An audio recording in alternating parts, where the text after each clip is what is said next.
C'est notre rendez-vous du week-end, une semaine dans le monde, l'actualité vue par nos éditorialistes. Et nous accompagne ce soir Ziad Limam. Je vous présente en premier pour une fois ce soir. Bonsoir Ziad. Bonsoir. Vous êtes directeur du mensuel Afrique Magazine. À côté de vous, Jean-Christophe Ploquin. Bonsoir Aude. Jean-Christophe, rédacteur en chef et éditorialiste au quotidien La Croix. On va découvrir les deux unes. Voilà, ça c'est pour le quotidien. Évidemment. Exactement. On va en parler tout de suite. Oui. Et la deuxième une, celle du week-end aussi, porte sur Donald Trump. Et cette fois, c'est un reportage de Gilles Biassette, notre spécialiste USA, qui est allé dans la Silicon Valley raconter un peu qui sont ces libertariens qui accompagnent Donald Trump. Pour l'instant. On verra s'ils tiennent la route. Ouais.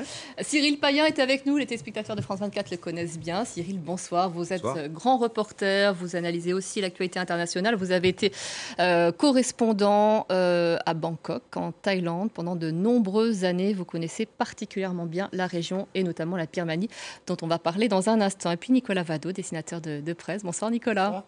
Vous venez représenter Cartooning for Peace. On va découvrir la sélection que vous avez faite concernant les thèmes que l'on va aborder ce soir. Alors, découvrons-les. Les marchés qui ont à nouveau ouvert en baisse en Europe, dans la continuité de Wall Street hier. C'est le cas aussi pour Wall Street, c'est pour New York ce soir aussi d'ailleurs. Les droits de douane annoncés par Donald Trump ont entraîné un séisme et une mobilisation des États pour y répondre. L'Union européenne saura-t-elle s'unir autour de cette nouvelle urgence? Ou Donald Trump entraîne-t-il son pays? C'est ce que nous allons voir. Marine Le Pen, elle, sera-t-elle candidate à la présidentielle de 2027? Son ambition a été contrariée par une décision de justice cette semaine dans l'affaire des assistants parlementaires européens. Inéligibilité à effet immédiat, une décision qui questionne l'exercice de la démocratie, l'avenir du RN, mais aussi celui de deux autres dirigeants impliqués dans des affaires similaires, François Bayrou et Jean-Luc Mélenchon. En Birmanie, une semaine après le violent séisme qui a frappé la région, eh bien, le pays peine à apporter l'aide nécessaire aux populations. L'aide internationale est arrivée, mais la situation sécuritaire reste très instable. Le chef de la junte birmane s'est rendu à Bangkok alors qu'il est sous le coup d'un mandat d'arrêt international. Parlons tout d'abord donc de ces droits de douane. Italie, France, Chine, Japon et même le Lesotho. Les nouveaux droits de douane instaurés par Donald Trump mercredi ont généré un vent de panique à travers le monde. Alors quelle que soit la taille du pays, allié ou non, qu'importe si vous vous trouviez en rang serré derrière le président américain lors de son investiture, personne n'est épargné. Et chacun cherche à présent à définir la riposte la plus adaptée. Une catastrophe pour le monde de l'économie, a commenté le Premier ministre français. Il n'est pas le seul. Écoutons Donald Trump justifier sa décision et puis Emmanuel Macron y réagir. 2 avril 2025, c'est un jour qui restera dans les livres d'histoire. Le jour de la renaissance de l'industrie américaine, là où les Américains ont repris le contrôle de leur destin. Le jour où nous avons décidé de rendre à l'Amérique sa richesse. Pendant des décennies, notre pays a été pillé, violé par les pays voisins, lointains, nos amis, nos ennemis, qui ont empêché au bon peuple américain de bien se développer. La décision qui a été annoncée cette nuit est une décision brutale et infondée. Elle est infondée parce qu'on ne corrige pas des déséquilibres commerciaux en mettant des tarifs. Et les bases de la théorie économique montrent le contraire, surtout d'ailleurs quand les déséquilibres ne prennent pas en compte les services numériques, pour ne citer qu'eux ou d'autres. Personne n'est épargné, Jean-Christophe. On voit que c'est une grosse secousse depuis 48 heures. Oui, c'est vraiment une guerre commerciale. Enfin, nous, à La Croix, on hésite à utiliser le mot guerre, parce qu'en ce moment, il y a des guerres vraiment en Ukraine, à Gaza et dans d'autres endroits, en RD Congo. Donc, on voudrait un peu garder ce mot guerre pour des situations vraiment de violence extrême, de mort et de paix. Mais là, on s'est quand même résolu à l'utiliser parce que c'est vraiment une sorte de déclaration de guerre, effectivement, que Donald Trump envoie finalement à ses à la fois à ses alliés, à ses partenaires, et puis aussi à un pays qui occupe une grande place dans son esprit et dans l'esprit de l'administration Trump, qui est la Chine. C'est quand même la principale cible, c'est quand même la Chine, et l'un des objectifs des États-Unis aujourd'hui, et là je pense qu'on peut, au-delà de Trump, on peut parler de toute l'administration, c'est de s'assurer que l'avance que les États-Unis ont sur l'économie chinoise va résister, va demeurer dans les années à venir. Voilà, parce que la Chine est vraiment dans un développement très très rapide depuis plusieurs années, et là il s'agit de saper en quelque sorte ce qu'est le moteur de l'économie chinoise, qui est les exportations.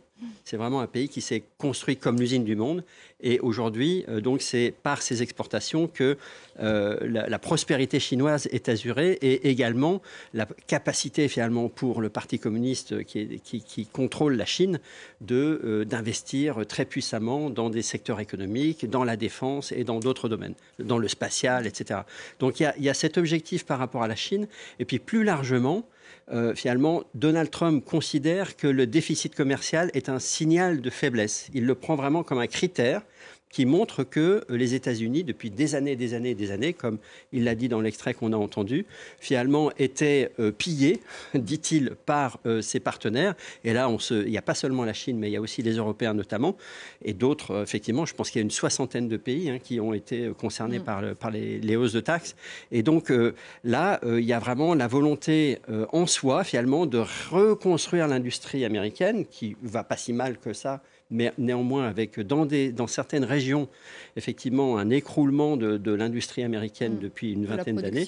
Voilà, et donc c'est redonner une sorte de souveraineté stratégique aux États-Unis sur le plan économique. Cyril, c'est vrai qu'on parle beaucoup de la Chine parce que le pays en plus a riposté très rapidement à ces nouveaux droits de douane, mais les alliés aussi ont été touchés dans la région, des pays alliés, je pense notamment, il y a le Japon, la Corée du Sud, il y a le Vietnam, il y a le Cambodge, sont des pays aussi dans lesquels les industries américaines produisent énormément. Donc on a l'impression que Trump est en train de taper sur ses propres entreprises en sanctionnant ces pays.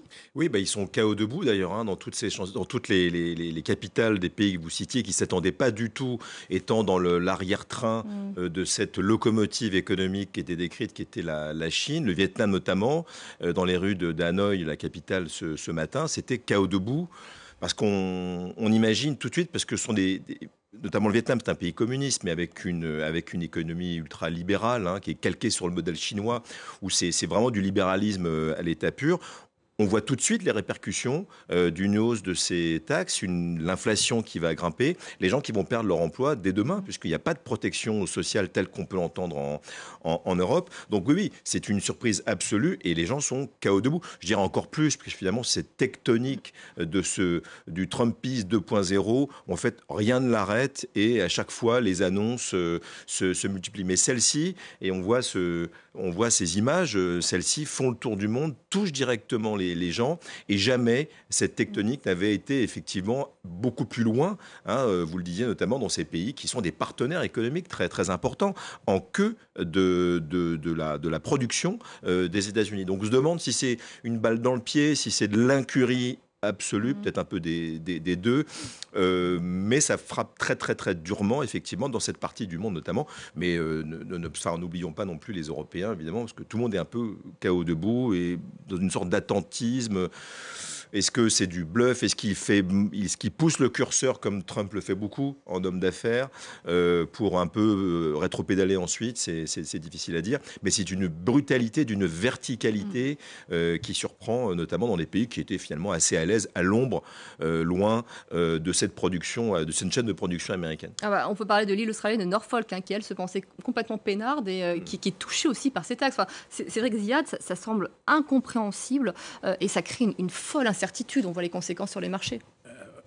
Il y a le côté incurie, parce que le tableau, il y a quand même des gags. Il y a des îles françaises, par exemple, qui n'ont pas le même taux que l'Union européenne. Voilà. Il y a des îles à pingouins qui sont taxées. On sent bien que dans la machine américaine, et c'est assez surprenant quand même, parce qu'on parle des États-Unis, on parle la première puissance économique, commerciale, militaire, scientifique, culturelle du monde. pour arriver à une scène comme ça, c'est qu'il y a quand même des dysfonctionnements ou en tous les cas une démission d'une partie de l'appareil pour obéir à une vision à la fois datée et surréaliste parce que c'est eux qui ont inventé le système. C'est eux qui ont inventé ça. C'est eux qui ont inventé... nous, les Européens, on est des partisans du libre-échange par nature, par la construction européenne, mais c'est les Américains qui ont inventé l'exportation des chaînes de valeur, qui ont inventé les délocalisations, qui font faire leur Nike au Vietnam ou en Thaïlande, qui exploitent toutes les possibilités de capitaliser sur les chaînes de travail, etc., au point qu'ils sont devenus, sur les biens, une nation importatrice. Par exemple, quand ils vont taxer, je dis n'importe quoi, l'huile d'olive, il n'y a pas d'huile d'olive aux États-Unis, on ne peut pas la remplacer par l'huile d'olive américaine. Le café, le thé, la moitié des produits qu'ils consomment ne sont pas produits aux États-Unis. Et pour faire une usine aux États-Unis, il faut 5 ans. Donc tout ça ne va pas bouger avant la fin de son mandat. Donc déjà, là, il y a quelque chose qui me perturbe. Et la deuxième chose, c'est que on va en parler, mais le temps file vite. Oui, les Européens, tout ça, on va décider ce qu'on fait pas, etc. Mais ce qui va se passer, c'est que ça va générer des dynamiques.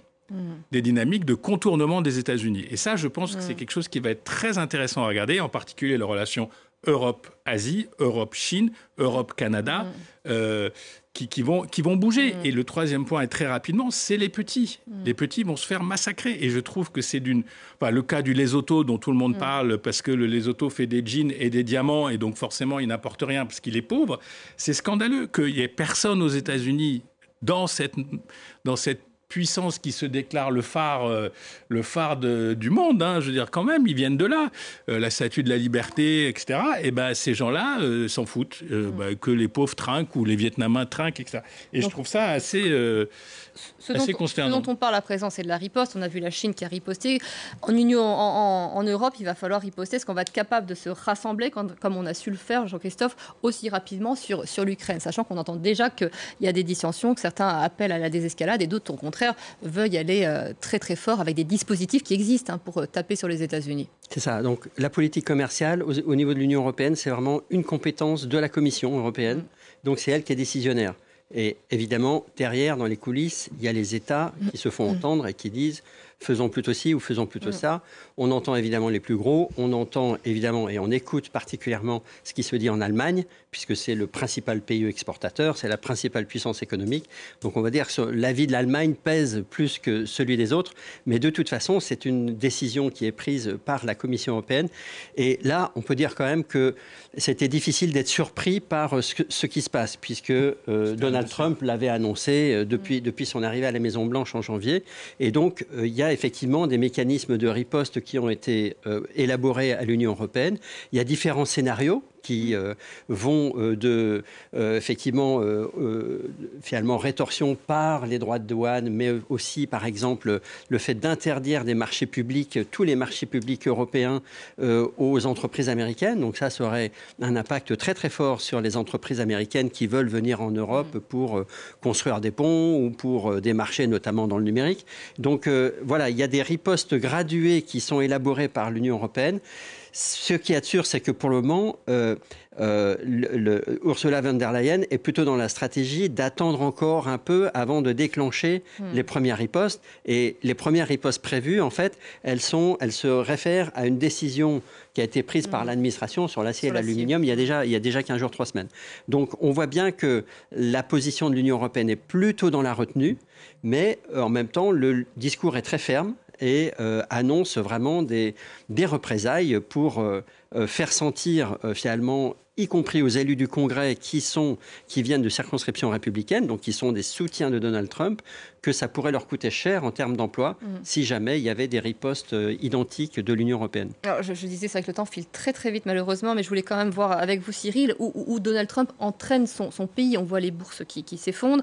On a entendu aussi les dirigeants français qui paniquent, qui étaient tous derrière derrière Donald Trump, qui voient les conséquences directes de ces décisions sur leurs exportations aux États-Unis. L'un d'entre eux a dit cette semaine dans le Figaro, c'est l'horreur absolue. Tout le monde navigue à vue. En gros, on a peur de se réveiller le matin parce qu'on ne sait pas quelle puisque l'annonce a été faite pendant la nuit, mais il va y avoir des conséquences directes sur la société américaine, sur les Américains eux-mêmes. Oui, bien sûr, mais encore une fois, il y a une forme d'attentisme. On l'a vu avec le président Macron, qui, je le rappelle, est le seul dirigeant européen à connaître le premier mandat de Donald Trump, puisqu'il était déjà... il y a un appel au patriotisme des sociétés françaises de ne pas s'implanter, de ne pas se précipiter pour aller ouvrir des usines aux États-Unis. Il y a aussi...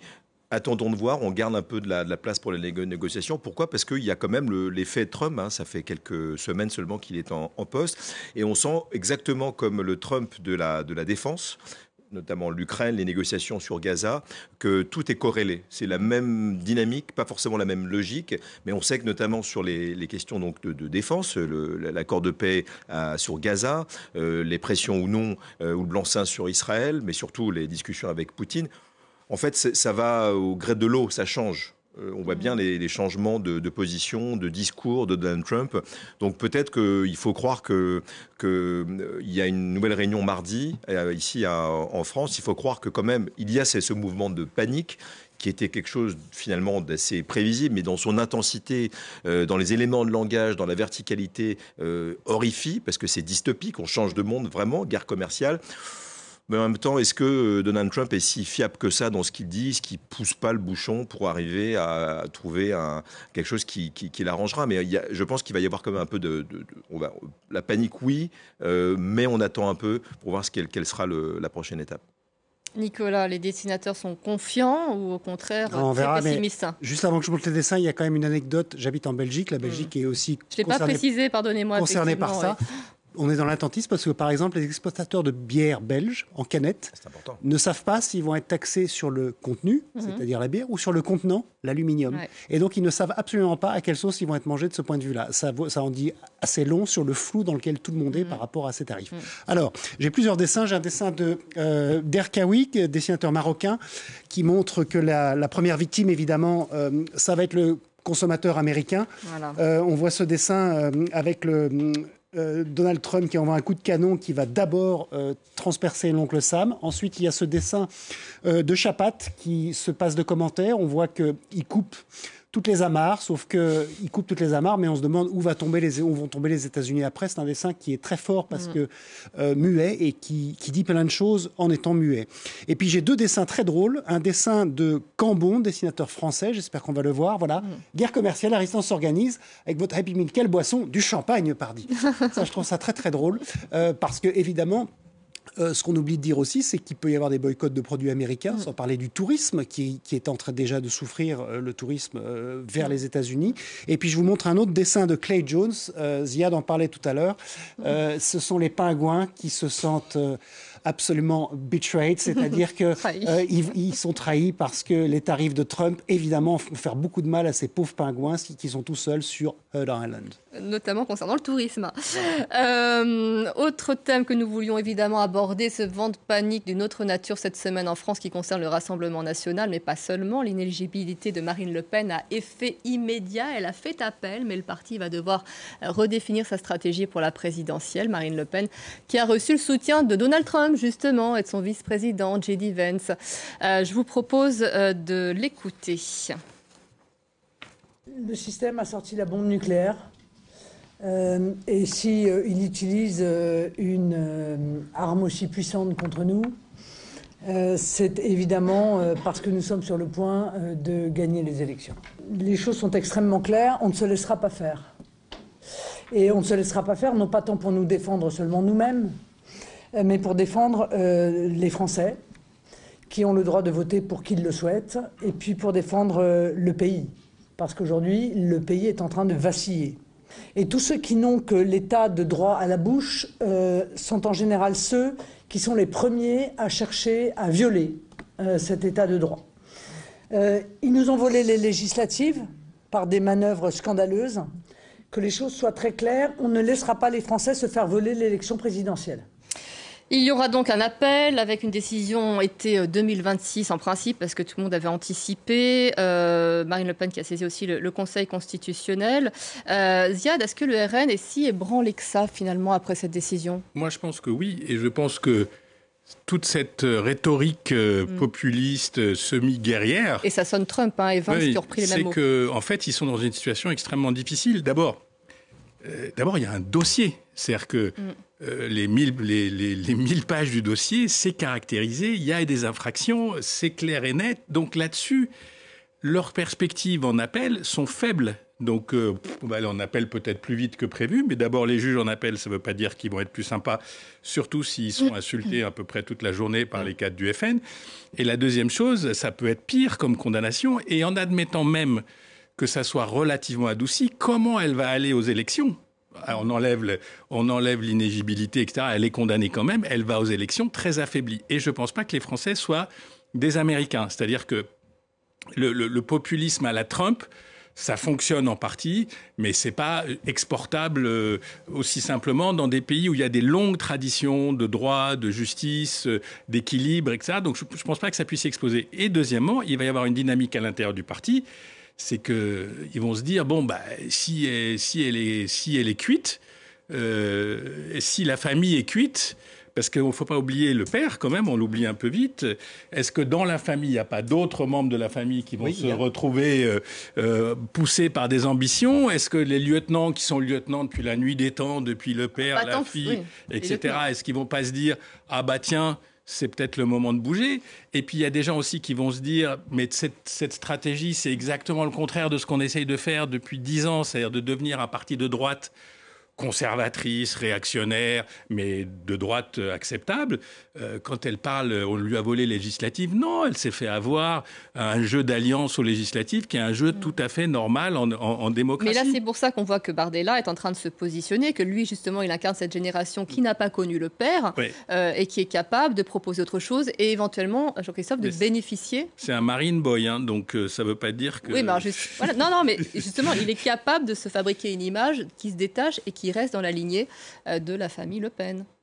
Très probablement, Jordan Bardella se pose nécessairement la question de son propre avenir. Et le scénario qui avait été bâti par le Rassemblement national, donc Marine Le Pen présidente et en cas de victoire à la présidentielle, et Jordan Bardella Premier ministre en cas de victoire à des élections législatives, il y avait quand même 2 si. Mais en tout cas, c'était ça le scénario. Et c'était de fait, je dirais, en termes de marketing politique, c'était quand même une affiche qui fonctionnait bien, avec une personne d'expérience et un jeune qui représente visiblement, qui a beaucoup d'attrait dans une partie de la jeunesse et qui maîtrise très très bien l'usage des réseaux sociaux. Donc Jordan Bardella, nécessairement, comme l'a précisé Ziad, le scénario Marine Le Pen candidate possible pour la présidence est quand même extrêmement déstabilisé. Et donc pour lui, la question est de savoir si ce sera à lui d'y aller ou pas. Voilà. Et puis je pense que derrière aussi, il y a quand même... c'est quand même... Il faut, je pense, comprendre que le Rassemblement national, le message qu'il reçoit, c'est quand même... On vous a pris quand même en train de frauder. On vous a quand même pris en train de tricher. Alors, et ça, c'est quand même très, très important. Donc, il y a un discours de protection, de dire la justice nous attaque et on est des victimes innocentes. Mais je pense que dans leur fort intérieur, ils savent parfaitement qu'ils ont été reconnus coupables d'utiliser de l'argent européen destiné à permettre au Rassemblement national de travailler pour leurs électeurs au Parlement européen. Et en fait, le Rassemblement national a utilisé cet argent pour financer le parti ici en France. Donc il y a eu une déconnexion entre la finalité de cet argent et l'usage qui en a été fait. Et je finis là-dessus. 4 millions d'euros, c'est le montant. 4 millions. Alors moi j'ai arrondi à 4 millions d'euros pendant 12 ans. Et donc 4 millions d'euros, ça fait combien de SMIC ? Ça fait 2000 mois de SMIC. Et en gros, donc ça fait aussi 175 ans de SMIC. Donc voilà, c'est 175 ans de SMIC qui a été utilisé par le Rassemblement national pour un objectif qui n'était pas le bon. Tout l'intérêt de cette histoire aussi, et pour la présidentielle à venir en 2027, c'est que ça ne touche pas seulement le RN, ça touche le MoDem, ça touche LFI, enfin Jean-Luc Mélenchon en tous les cas, qui aussi, alors les sommes ne sont pas aussi considérables que cela, mais c'est vrai qu'eux-mêmes ont eu du mal à réagir. Là, on a vu Bayrou, on défend la justice, mais en même temps, réserve personnelle, parce qu'il sait que lui-même, il y a un appel qui risque de le mettre en péril. D'ailleurs, parmi les électeurs, on commence à avoir des réactions d'électeurs potentiels, les fameux 11 millions de Français qui voteraient pour l'ex d'extrême droite qui disent en fait ils font comme les autres. Et c'est là aussi le piège de la radicalisation de ce parti qui, pendant des années, a tenté, vous l'avez dit, de lisser un peu, de quitter cet héritage très frontal de Jean-Marie Le Pen, qui était quand même qui était un bon client pour les journalistes, mais qui ne faisait pas vraiment avancer le parti. Donc ce piège de la radicalisation en se défendant, en rejetant le système, je suis entièrement d'accord, on n'est pas aux États-Unis. Et effectivement, il y a des premiers Français qui sont interrogés dans les campagnes, enfin l'électorat a priori naturel de ce parti, qui disent après tout c'est beaucoup d'argent, beaucoup de SMIC, beaucoup de notre argent et ils font comme les autres. Donc c'est complexe. Ce qui est intéressant aussi, est-ce que les Français sont comme les Européens, comme beaucoup un peu acculés, un peu secoués par ce qui se passe en ce moment, mais ils sont au courant quand même. Il y a aussi cet international réactionnaire. C'est extraordinaire d'avoir vu cette ingérence après une décision de justice, avant même, alors que le président est en train de lire le jugement, qui était un peu long, les États-Unis, les Américains, Donald Trump, qui s'est répandu pour défendre Marine Le Pen, tout en fustigeant le système judiciaire français. Enfin, c'est quand même incroyable. Victor Orban, je suis Marine, qui tweet quand même en français.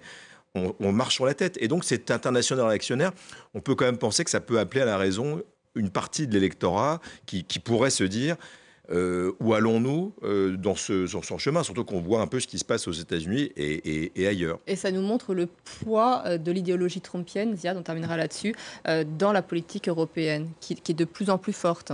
Et quand on voit qu'on s'attaque notamment au système judiciaire, ce qui se passe aussi aux États-Unis, ce qui se passe en Israël, ce qui se passe... C'est le poids des populismes, et encore une fois... il y a Trump, il y a Bolsonaro, il y a plusieurs exemples. Et la deuxième chose aussi, c'est que aux États-Unis, il faut le répéter aussi, il y a eu une faillite du système judiciaire. C'est-à-dire que le système judiciaire américain n'a pas pu arrêter Donald Trump. Alors que franchement, s'il y avait bien quelqu'un qui ne pouvait pas être candidat et qui ne pouvait pas se présenter et qui avait 50 casseroles, 45 plaintes, 90, etc., ça aurait dû être lui.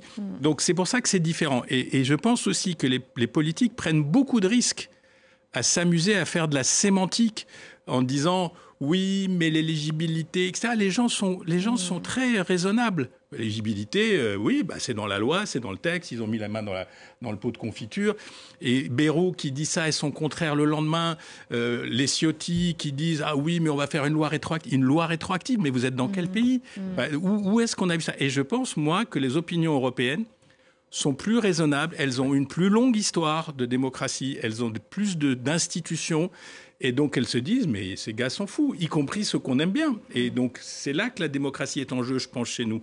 C'est dans la rupture entre les gens, nous, et l'appareil politique qui navigue auprès sur ce genre d'affaires. Mais c'est pas. On se rappelle de François Fillon, on a oublié tout ça. François Fillon a été rendu, a perdu l'élection, inéligible 10 ans. Pour une histoire, la même chose. Nicolas. Je vais commencer par un dessin de Cac, dessinateur de l'opinion, qui est un dessin qui se passe de commentaires et qui est très très bien visuellement. J'espère qu'on va arriver à le voir. Dans un instant, voilà. Et vous voyez le marteau de la justice qui s'abat sur Marine Le Pen. Parce que la différence qu'il y a aussi entre Trump et Le Pen, c'est que Trump, aux yeux des Américains, est un héros. Elle n'a pas le statut d'héroïne. Elle se pose en victime et les gens ne peuvent pas être drivés par des victimes. Alors que lui, il a réussi à être à la fois une victime, un martyr et un héros. C'est ça qui joue, c'est la différence aussi. Et ce dessin de Cac était très bien. Un autre dessin de Chapat très drôle parce qu'il a évidemment parlé des emplois fictifs. Dire que j'avais engagé comme assistant fictif, évidemment, Jordan Bardella. Parce que c'est vrai que le Jordan Bardella, on a l'impression qu'il n'a pas vraiment les épaules, que ce soit dans la vraie vie ou dans le dessin qui est là. Vous notez que derrière, il y a quand même... c'est un peu comme dans la chanson de Jacques Brel, la moustache du père, qui regarde son troupeau bouffer sa soupe froide. C'est un peu ça avec Jean-Marie Le Pen qui est là derrière. Et le dessin est très drôle parce qu'on peut aussi imaginer ce que disent les deux gars autour de Jordan Bardella. Ça qui est intéressant dans le dessin de presse, c'est ce qu'on montre et ce qu'on montre pas. Un dessin de Sanaga, dessinateur français, que je trouve très amusant aussi. On ne peut plus rien dire. Non, on ne peut plus rien faire parce que, évidemment, le Rassemblement national est pris la main dans le pot de confiture. Il est pris à son propre jeu. Lui qui voulait absolument dénigrer les tous pourris, il est pris dedans. Et puis, je termine par un autre dessin totalement gratuit, si j'ose dire, mais très drôle, de Pete, dessinateur français, qui demande est-ce qu'on peut payer en roubles ? Allez, on en vient à ce séisme qui a frappé la Birmanie. Il y a une semaine, le pays continue de faire face à une urgence humanitaire. Plus de 3000 personnes ont péri. Le bilan ne cesse d'être revu à la hausse. Certaines zones restent encore très difficiles d'accès. La junte au pouvoir depuis son coup d'État il y a 5 ans, une junte dont l'autorité n'est pas reconnue par la communauté internationale, je le rappelle, a été obligée de se tourner vers le monde extérieur. À son bénéfice, peut-on se demander, cela reste à définir. Je vous propose d'écouter le secrétaire général de l'ONU parler de l'aide humanitaire qui doit parvenir partout dans le pays.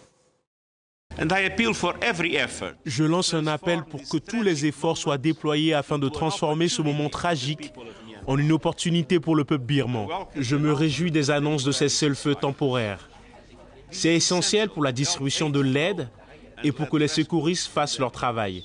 Mais une fin des combats doit mener rapidement au début d'un dialogue politique et à la libération des prisonniers politiques. Cyril, vous êtes le plus spécialiste sur ce plateau concernant la région. Où en sommes-nous de la prise en charge tout d'abord sur le terrain ? Catastrophique, puisqu'on est dans la région de Sagaing, qui est dans le nord, qui est une région conflictuelle, c'est-à-dire qu'en fait c'est l'épicentre du séisme. Je rappelle que c'est un des séismes les plus importants qui ait frappé cette région. Et compte tenu de la guerre civile qui sévit depuis le coup d'État de février 2021, puisque les Birmans, seuls au monde, pas aidés, ont pris les armes eux-mêmes, contrôlent une grande partie, 60 à 70% du territoire. Il se trouve que l'épicentre du séisme, ça peut arranger la junte militaire, c'est justement une zone de conflit où il y a on voit la carte, voilà. Ça, c'est une progression incroyable depuis l'offensive générale des rebelles, tous azimuts, ethniques et forces de défense populaire. On n'a pas représenté tous les rebelles parce qu'effectivement, il y a une mosaïque d'opposants à la junte. Mais en bref, une grande partie du territoire, les frontières, sauf les grandes villes, sont tenues par la junte. Et d'ailleurs, Mandalay, la grande ville du centre qui a été largement touchée, les rebelles étaient aux portes de Mandalay. Donc, oui, d'une pierre deux coups, aucun acheminement d'aide humanitaire, ou très peu, pas du tout d'ouverture à l'étranger, en dépit d'éléments de langage de la junte militaire qui sait qu'il faut quand même un peu communiquer. Un réflexe autarcique qui serait expliqué par le fait que la junte militaire pourrait après tout se débarrasser d'un grand foyer insurrectionnel dans la région de Sagaing. Sagaing, c'est 5 millions d'habitants, 300 000 pour la ville de Sagaing. Donc voilà, on est à une semaine de ce séisme. Et puis j'ai envie de dire, ça fait 30 ans effectivement que je couvre ce conflit. Encore une fois, il y a eu 70 ans d'une succession de juntes militaires qui ont mis à genoux des générations de Birmans, une parenthèse démocratique d'une dizaine d'années, avec un putsch en 2021 qui a tout remis par terre, 20 000 prisonniers politiques, des 15 000 personnes tuées dans les rues depuis 2021, et puis un pays qui s'est pris en main tout seul, sans aucune aide extérieure, et c'est un vrai sujet, de ne pas avoir du tout aidé ce pays, et qui est frappé par ce séisme énorme dont on ne connaîtra sans doute jamais le bilan. Mais le bilan, tout est faux. Les bilans officiels, 3000 morts, qu'est-ce que ça veut dire dans le contexte actuel ? On sait que Sagaing, la ville de Sagaing, 300 000 habitants, 60% des gens ont disparu. Donc que répondre ? C'est le martyr birman.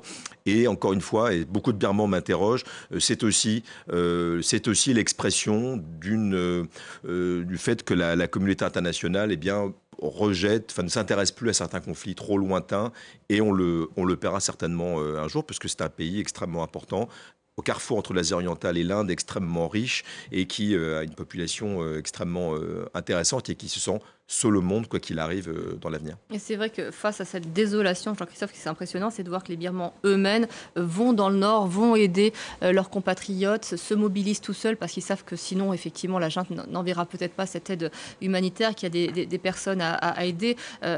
Cyril parlait à l'instant du cessez-le-feu qui est violé. L'ONU parle effectivement de frappes sur les opposants malgré ce cessez-le-feu, malgré l'apport de l'aide internationale. On sent là que la junte est en roue libre. D'ailleurs, le chef de la junte est actuellement à Bangkok alors qu'il est sous le coup d'un coup d'arrêt international en principe. Oui, donc l'une des questions, c'est est-ce que ce séisme finalement va fortifier quelque part un esprit national. Enfin, je crois que la Birmanie est vraiment un pays extrêmement composite avec des ethnies extrêmement différentes, et pendant très longtemps, ça a été un peu entre guillemets la chance du pouvoir central. C'était que finalement, il pouvait s'il maîtrisait 50% du pays utile ou plus, voilà, ça lui permettait de rester aux commandes. Mais la révolte, effectivement, après le coup d'État militaire de la junte, la capacité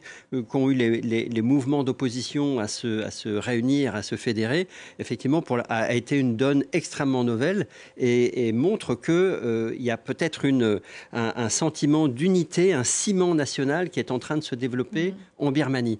Alors ça, on le voyait, le ciment, finalement, était créé par l'attitude dictatoriale de la junte. Est-ce que là, il y aura un autre ciment qui va se rajouter et qui sera cette capacité à se réunir pour venir en aide à ceux qui sont aujourd'hui en détresse? C'est une question, mais c'est un peu ce que montrent effectivement ces scènes de solidarité. Et donc là aussi, c'est l'évolution de fait de la Birmanie, quelque part, se joue peut-être par rapport à cet événement. Ce qui est frappant aussi, c'est que finalement, parfois, les catastrophes naturelles montrent que l'État dans lequel ça se passe est dysfonctionnel. Et c'est souvent des régimes très autoritaires. Et là, c'est un peu ce qu'on voit aussi. On voit que l'État birman est complètement dysfonctionnel dans sa capacité à apporter du soutien. Et donc, ça peut aussi provoquer peut-être un effet au sein de la population de rejeter encore plus, finalement, ce régime. Et Ziad, comme le disait Cyril, ça met en lumière surtout l'invisibilité de ce pays, de la situation. Et tout d'un coup, ce séisme met en lumière un abandon de la communauté internationale concernant cette population et les Birmans. Non, mais je pense que ce que Cyril a dit est vrai et triste. C'est-à-dire que pour le monde occidental des puissances, il y a des zones qu'on ne peut plus maîtriser ou sur lesquelles on ne peut pas agir parce que la question est trop complexe en interne, parce qu'il n'y a pas un intérêt immédiat de puissance qui devrait jouer et parce qu'on ne voit pas qui pourrait aujourd'hui aller en Birmanie et dire aux militaires ceci ou cela. Moi, ça, c'est la preuve. La deuxième chose, c'est que dans cette catastrophe, je me dis, mais pourquoi on ment sur le bilan ? Parce que, tu l'as dit, il y a une ville qui a pratiquement été rasée, ça a secoué jusqu'à Bangkok quand même, c'est pas tout de même la porte tout de suite à côté. 1000 kilomètres. Donc il y a eu probablement des dizaines de milliers de victimes et ça fait partie d'un non-dit, d'un tabou politique dont on sait pas très bien pourquoi. Et après, en tant que non-connaisseur de la région, je suis aussi curieux des rapports de force régionaux. Quel est le rôle de la Thaïlande par rapport à la Birmanie? Que font les Chinois? Que font les Vietnamiens? Parce que c'est quand même leur monde. Enfin, je veux dire, les maîtres du jeu sont les Russes et les Chinois qui soutiennent militairement la junte militaire et diplomatiquement. Tant qu'il y aura ces deux parrains, rien ne bougera. Mais pourquoi on soutient à bout de bras une junte qui est acculée presque dans sa capitale? Quels sont les enjeux? Parce que c'est un carrefour. La Birmanie est un carrefour extrêmement important entre le monde indien et le reste de l'Asie. Et surtout, il y a d'énormes gisements, il y a d'énormes ressources naturelles. Et c'est ça qui est certainement au bout du fusil. Mais c'est là aussi, je suis assez d'accord, ce séisme intervient à un moment crucial. C'est totalement inédit en 75 ans de dictature militaire en Birmanie. C'est-à-dire que là, effectivement, les rebelles eux-mêmes, encore une fois, sans aucun soutien occidental, qui je pense est une grave erreur. Mais ils s'arment comment quand même les rebelles? Il y a forcément du crowdfunding. Ils achètent des antimissiles aériens, parce que c'est le vrai problème, c'est les avions de chasse et les hélicoptères russes et chinois qui font beaucoup de mal. Mais non, ils s'autofinancent. Les restaurateurs de la diaspora à Bangkok ou en Inde, que je connais, 50% des gains partent à la rébellion. Il y a vraiment un élément de résilience et d'attaque aussi parce que la génération qui a goûté ces 10 ans de dictature, qui avait dans son ADN merci, lapsus révélateur de la Birmanie, mais qui avait dans son ADN générationnel cette succession de juntes militaires, ont goûté un peu de démocratie, imparfaite certes pendant 10 ans, mais ils disent non. Donc c'est pour ça que ces étudiants ou ces gens sont fait massacrer dans les rues, ont rejoint les maquis pour se battre, mais ils s'auto-financent. Mais c'est là aussi peut-être le tournant, c'est que c'est la première fois que les rebelles, quels qu'ils soient, c'est une mosaïque, c'est extrêmement compliqué. On craint que ce soit un modèle syrien avec une explosion, ou même des Balkans, une explosion à cause du facteur ethnique de la Birmanie, peu importe, mais c'est de la science-fiction. Mais c'est la première fois que 70% du pays est contrôlé, non pas du tout par la junte, qui est donc vacillante. Donc, ce sont des signes assez encourageants, hélas, avec ce séisme. Et donc, pour finir sur la question de la tectonique géopolitique, les Chinois pas les Russes, parce qu'ils font de l'influence et ils alimentent. Les Nord-Coréens aussi envoient des armements. Mais les Chinois, qui ont une longue frontière avec la Birmanie, pourraient être, pourquoi pas, tentés d'en avoir un peu assez de soutenir des États parias, peut-être un de moins, et ça pourrait être déterminant, puisqu'ils ont des intérêts aussi avec les guérillas ethniques sur la frontière. Donc on peut espérer que c'est peut-être en anglais un game changer, peut-être un tournant. Est-ce que tu penses qu'il peut y avoir un sentiment birman ?